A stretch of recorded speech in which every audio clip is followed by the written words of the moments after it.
Star Wars, the expanded universe. A universe so vast that has over 17,000 characters from various different eras, from Dawn of the Jedi to the Old Republic, to the prequels all the way to the Legacy era. This is the tale of over 17,000 characters throughout the Star Wars universe. This is our first step to a much larger world that exists in the Star Wars universe. This is the story beyond the movies. This is the story of the Star Wars expanded universe. A universe loved by many. A universe that helped shape what this franchise is today. This is their story.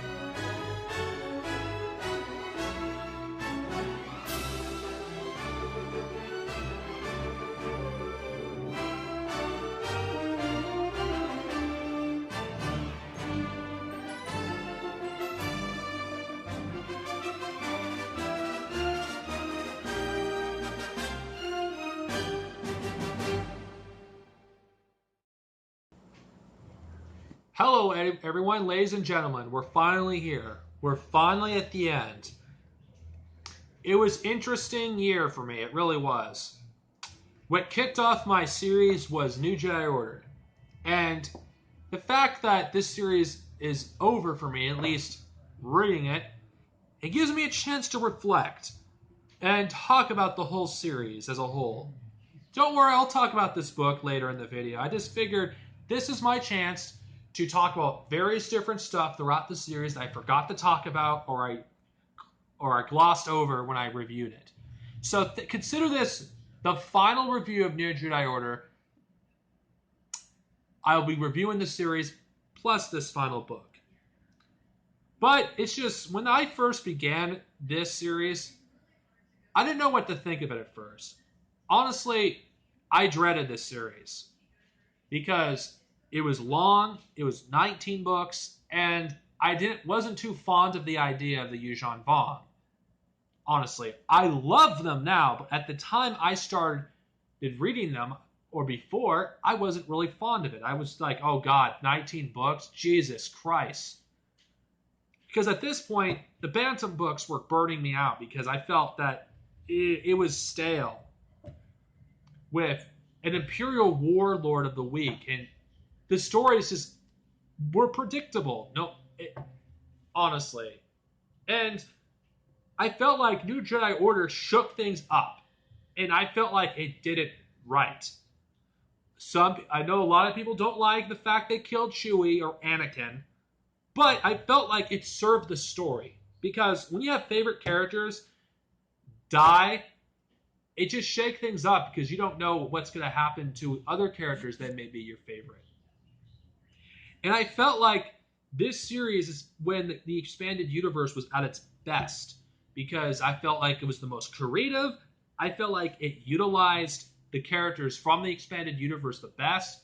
And the characters from the original trilogy didn't outshine everyone else. Because the problem I have with the Bantam books, I don't feel like when they were there, I felt like the characters that were created in that book, they were kind of pushed in the side. And I felt like the big three kind of, in my opinion, were overexposed at this point because it didn't give other characters a chance to really do anything, which I feel the Bantam era books that were the best were the ones that were written by Timothy Zahn and Michael Stockpole because it did not just focus exclusively on the big three. It gave other chance for other characters to actually shine. And the favoritism towards Han Solo was getting really irritating for me. And the way they treated Luke in the plot, finding stupid ways to make him, weak, so he wouldn't, just stomp all the villains because of how powerful he was. It's just they're kind of written themselves into a corner. You could tell, which I won't. I'll talk about this book next week. That they were trying to do something new, but they were kind of afraid to, lose readers, because that's the thing. They were kind of losing readers by the time New Jedi Order came out, and they wanted to shake things up to get people interested again. And killing Chewbacca, I felt, was necessary. I felt his death served the plot well. It gave Han Solo a character arc. It affected every character. It showed the galaxy wasn't safe. It even showed how dangerous the Yuuzhan Vong were. It showed the cost of war. And I felt like Anakin, which, if you could watch Jeremy and Dylan, they talk about this in their podcast regarding Anakin's death. He was my favorite character. But I could see why they killed him, because George Lucas, despite popular belief, there's proof of this in this book, that actually states that people would be confused that there's two Anakins. That's why Anakin Solo was killed off. Honestly, if George Lucas never cared about the canon of the Star Wars expanded universe, Jason would have died at Star by Star, and Anakin would have been the hero. But George Lucas did it due to confusion. So that's why Anakin bit the dust instead of Jason. Some people were pissed off with the death of Chewbacca, which, in my opinion, he didn't really do much at this point. And I felt like his death would have been better than any of the other characters, because I felt like it affected everyone. He wasn't killed because some actor did not want to do the role anymore, like Han's death in The Force Awakens. His death served a purpose. It was a catalyst for everything that happened in this series. Now, they intended to kill Luke, but George Lucas said no. So, you can't blame Salvador for killing off Chewbacca. It was George's decision.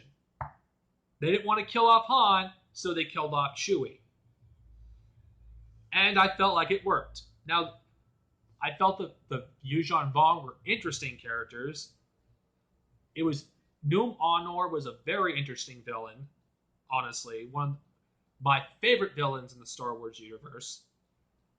And the culture of the Vong were fascinating. I really wish, I know this is hopeful thinking, we would know more about the Yuuzhan Vong, about the galaxy they came from, what caused it to become uninhabitable. They're just so fascinating. And of course, those stories probably would have ruined the Yuuzhan Vong, but still, they're a very interesting race. There's so much mystery. And the final book of the series does reveal why they don't exist in the Force, which is something a lot of people said it was stupid, which that was an idea that was taken from the beloved Zahn books.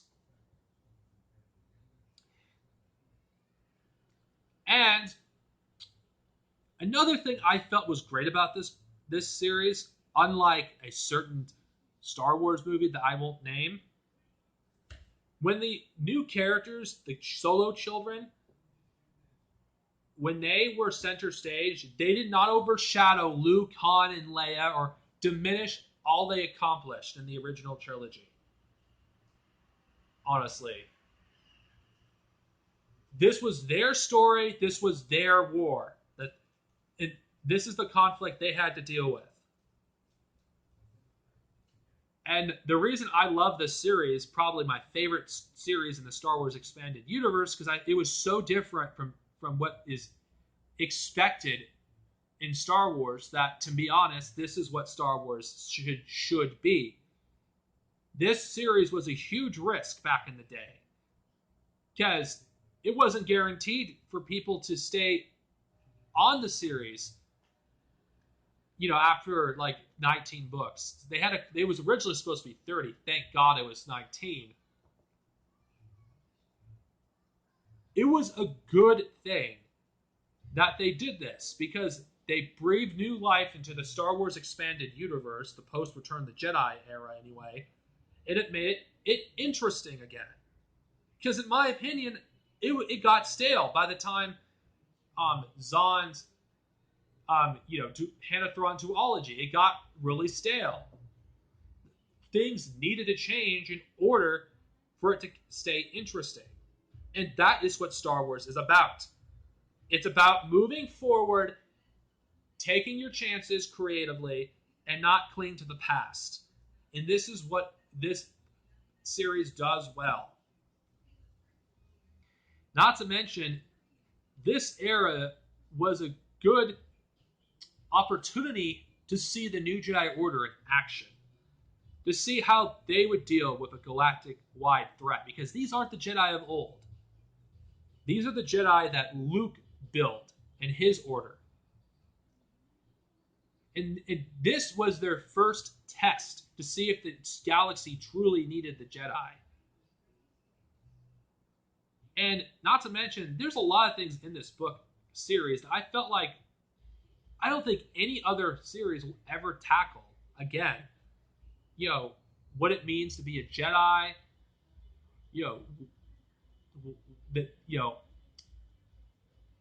There's just so many things. Some of the things I spot. What does it mean to be a Jedi? Do the galaxy really need Jedi? Is there a light or dark side of the Force? It's like this? If they use this in Disney canon, you'll have to thank this series for that, because this came up with the idea of being no dark or light side of the Force.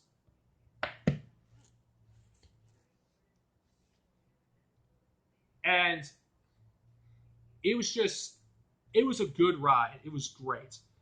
It's sad to see that I'm done with this series, but in a way I'm glad, because now I'm free to explore other parts of the Star Wars expanded universe.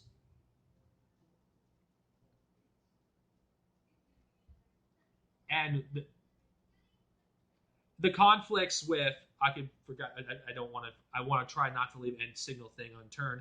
Jaina Solo, what she does in this series, she has to deal with the loss of her brother Anakin, and she has to deal with training a squadron so they don't die. I mean, every character has a specific role. I felt like if this series was so good that every character that was in this series served their parts well. I mean, Tahiri, she's probably one of my favorite characters. I mean, I feel bad for her because all the stuff she had to deal with Anakin's death, and kind of the split personality she has inside of her.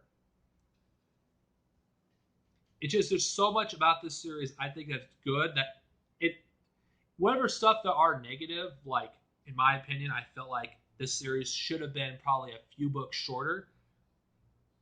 It's great. I think anyone that criticizes this series never gave it a proper chance, or doesn't appreciate, the amount of hard work it went into making this. To me, this feels like Star Wars. This is Star Wars. Star Wars, which I don't understand what people don't, what defies what Star Wars, but to me, Star Wars is being creative, not sticking to the past, not sticking to nostalgia. It's about moving forward, not backwards. And the people who made this series, they actually respected the continuity of Star Wars. You could read the interview yourself. They actually put care into this. They're treating these like they were canon. Because if this wasn't canon, why did they bother going through George when it came to big decisions like killing off one of the characters from the original trilogy? Just saying.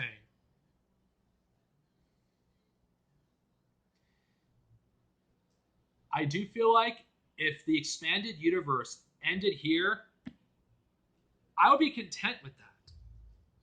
Now, I haven't really talked about the book itself, but I would just want to cover the whole series. So I think I might as well talk about this book. This is a great conclusion to this series. James Luceno did a great job, writing this novel. This basically reveals the origin of the Yuuzhan Vong, what happened, and Zumwalt Zuort, and how it relates to the Yuuzhan Vong, which there's hints about it in the book before this one, The Final Prophecy. This also foreshadows, and I can't believe I didn't notice this, the death of Nora Jade in this is more foreshadowed in here. Which I guess you can interpret that however you wish, but that's how I foreshadow it. And it also foreshadows Jason's eventual fall to the dark side.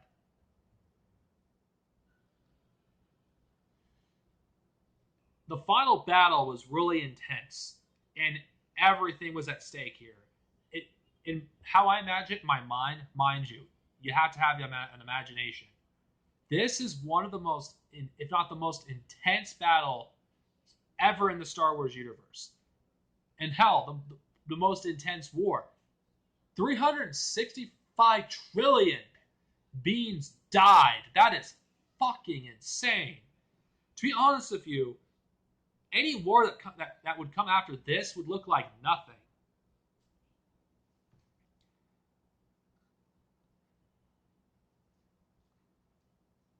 And to me, this was a good conclusion.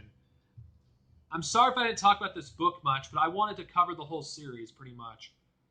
Because I feel like I don't really want to spoil the ending for this series. I really don't. The only thing I could say is everything is tied up in the end.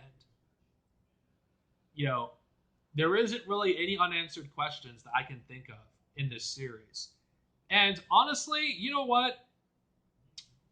A lot of people may disagree with me, but if the expanded universe ended in this book, I think I wouldn't be complaining.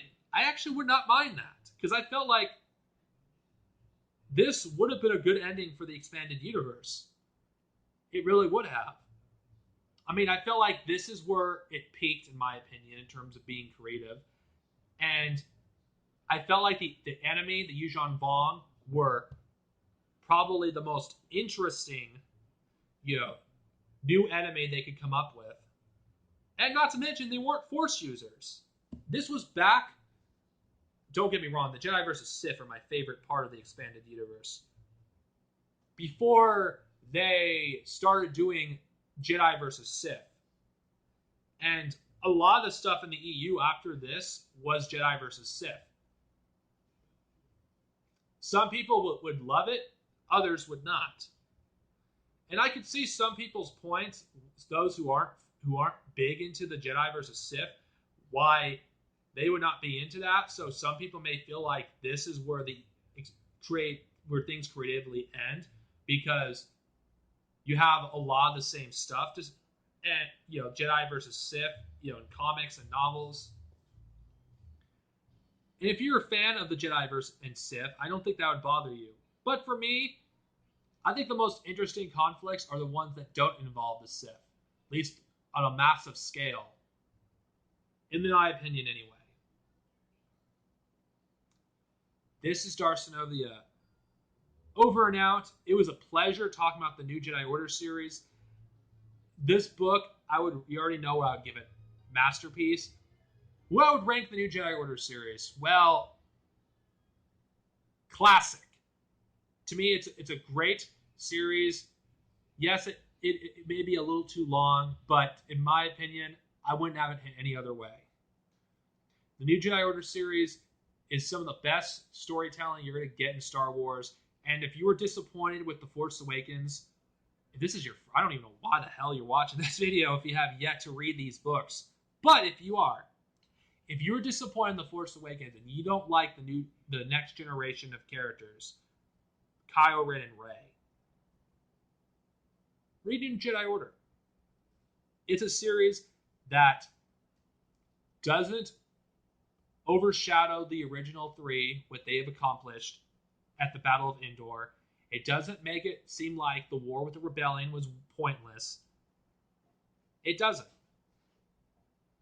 There's a lot of other stuff I forgot to talk about, but then again, I'd be talking about this for 40 fucking minutes, and you know what? I don't like talking that long. So, may the Force be with you, and next time we talk about Star Wars, well, we're going to be... If you're not a fan of the prequels, well, that's the era I'm going to be covering a lot. Because I'm not going to cover anything past, this book until I'm satisfied I got my fill of the pre-Episode 4 era of Star Wars. Peace out, everyone. Have a nice day, and see you guys next time. Later.